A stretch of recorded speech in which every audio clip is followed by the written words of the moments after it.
Γεια σας φίλοι μου, αυτή την υπέροχη σοκολατόπιτα της τεμπέλας θα φτιάξουμε σήμερα, χωρίς αυγά και χωρίς μίξερ. Πάμε να τη δούμε.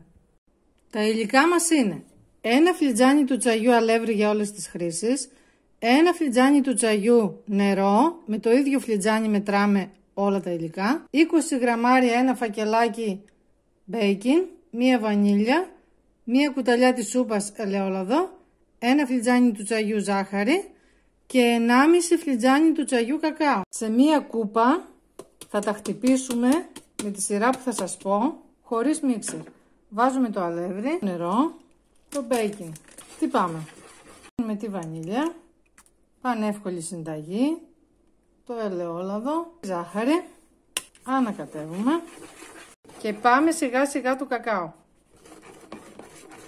Σε ένα ταψάκι αλουμινίου μιας χρήσεως 30x22 που δεν χρειάζεται τίποτε, ούτε βουτύρωμα ούτε αλεύρωμα, ρίχνουμε το μείγμα. Ψήνουμε σε προθερμασμένο φούρνο στους 170 βαθμούς πάνω κάτω για μισή ώρα περίπου. Έτοιμη! Αν τη θέλετε πιο υγρή, την ψήνετε μόνο 20 λεπτά.